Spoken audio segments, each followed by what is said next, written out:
les croyants croient que la cause première et éternelle de toute chose, c'est Dieu. Pour moi, je ne le crois pas, je crois que c'est la nature. Voilà. La différence, eh bien, c'est que Dieu, on vous en parle. Qui vous en parle? Des humains. Comment savent-ils quoi que ce soit au sujet de Dieu? Ils vous disent qu'il y a eu la révélation. Bon, mais c'est eux qui disent qu'il y a eu une révélation. Mais ils disent c'est Dieu qui a parlé. C'est eux qui disent que c'est Dieu qui a parlé. Moi aussi, je peux dire n'importe quoi comme ça.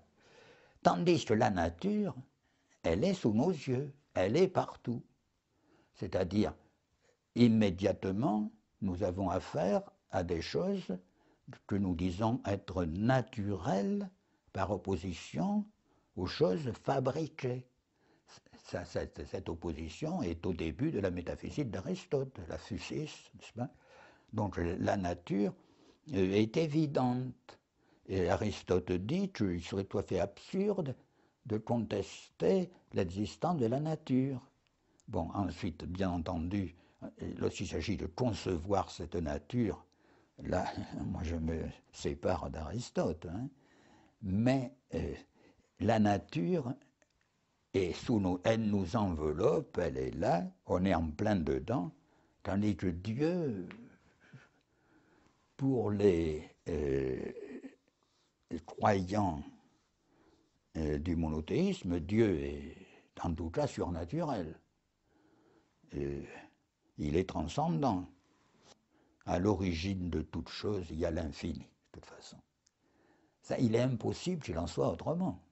Parce que supposer qu'à l'origine de quelque chose, vous ayez quelque chose de fini, il faudrait expliquer comment cela s'est finitisé. Donc, à l'origine, on a nécessairement l'infini. Bon. Maintenant, quand vous dites que l'infini, c'est Dieu, là, vous ajoutez quelque chose à l'infini. C'est parce que Dieu, c'est quelqu'un. Oui, puisqu'on peut s'adresser à lui. Et même Gabriel Marcel l'interpelle, il dit « Toi, Dieu, enfin, dis-moi quelque chose. Moi, je te prie, je te supplie, et puis toi, tu ne me dis rien. » Bon. Et alors, mon ami, l'abbé Marcel Belay, dit la même chose. Il dit « Dieu, je te prie, je te supplie, mais parle-moi un peu. C'est toujours moi qui fais les demandes et les réponses. Parle-moi un peu. » Alors, quelquefois, moi, je dis à mon ami Marcel Belay, je lui dis « Écoutez, attention, vous êtes sur une pente dangereuse. Hein? Si ça continue, vous allez arriver à la position de Marcel Conche. Hein? » Mais alors là, j'essaie de lui montrer quand même qu'il a quand même beaucoup de raisons de rester fidèle à sa promesse, parce qu'étant prêtre, moi, j'apprécierais pas du tout qu'il ne soit pas fidèle à sa promesse. Hein. Tout discours sur Dieu humanise Dieu. Voilà. Alors, si vous dites cela, vous avez une idée de Dieu qui est une sorte d'idée par élimination de tous les caractères comme étant des caractères humains qui ont été simplement portés, n'est-ce pas, à une grande puissance, n'est-ce pas, c'est-à-dire une grande bonté, une extrême justice, une infinie sagesse, etc. Tout ce, et Montaigne a expliqué que tout cela c'était, on savait ce que ça voulait dire au plan humain, on sait ce que ça veut dire bonté, justice, sagesse, etc. Et on applique cela à Dieu, mais on ne sait pas si cela a un rapport quelconque avec la vérité essentielle de cet être qu'on appelle Dieu. Donc il vaut mieux ne rien dire et se contenter d'adorer. C'est ce que fait finalement mon abbé, quoi. Il le prie, quoi, mais il ne sait pas exactement qui est ce Dieu qu'il prie, voyez. pour moi, je ne nie pas l'existence de Dieu.